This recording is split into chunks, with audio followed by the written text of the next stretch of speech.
จ้าเฮ้ยเจ้า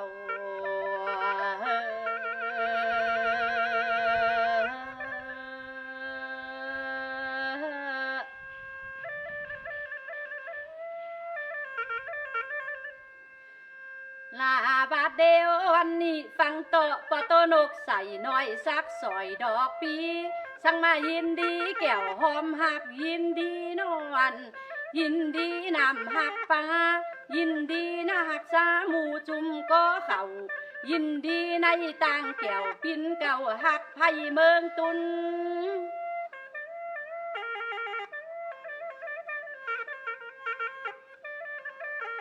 ลาบาดเดียววันนี้เขาในหักตึงเสียตึงกุลและแผวเทินเคอดุงใหม่ตามทางจางแอวดอยเสาะใส่ในเอางงเนวก็สร้างจุ่มปินแคมและปางเขาว่าปอหุ้มดอยต้องดูจางมักกุและอ่อยจานเพิ่นดังกุนเฮาลางเตอในเตาเก้าเข่าในนาบ่จางปรุงอันปีของปลูกสางในตุงมีตามโทสาลีแม่นเมื่อจางลงเข่าไปขี้อย่าไปด่ากันมาเฮาปากตานกำจะในต่างแก้วดีมอง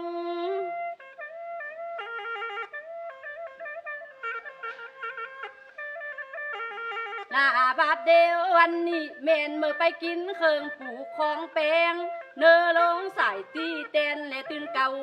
ฟังโตปอโตลุมเป่าเปิงยอดไม้ปิ้วอยู่ยุยยายนากาเสียบต่างไหลอันอยู่ในดุงกว่างบ่เหมือนเสียบอยู่บ้านเฮาเล่งอย่าไปนับแอวยื้อ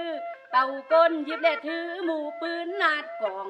ไล่นอเจ้าพี่น้องคอยฟังแหงในต่างสองมันนี่ไผอย่าไปนับเมื่อทะเละทางที่เธอเคยดุงไม่เขาก็หักษาไว้เมื่อหน้าในเจงยินจุ่มแผ่นดิน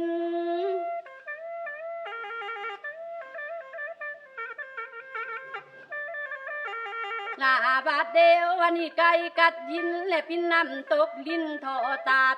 สามมันนี่ไผอย่าไปพามาถองจุงโกเลียนไปออกนี้ก็ดีกาวัน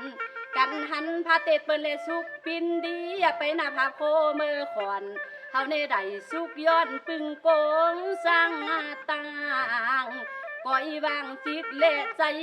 หักหุ้มบ้านเมืองคำจุงโกไม่ต้องดูเปิ้นก็หุ้มไฟเข่าเวยังเลยมาสืบเส้นหน้าใจบอกว่าภาษาได้นี่หากปินปีน้องเขาก็เฮ็ดเหมือนลูกเกิดใส่ในตองหุ้มเมเดียวกัน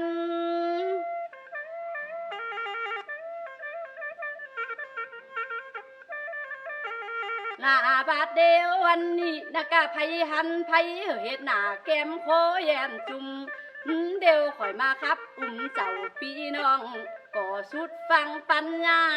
เตอนี่ได้มาพบอันเป็นเจนดาและหมู่จุ่มสู้เจ้าไล่หนอแก้วคู่เก่าก็ปิ้นกูเติมไปน้องหักอายก็เปยปืดวีใจก็ยังนี่ยาเล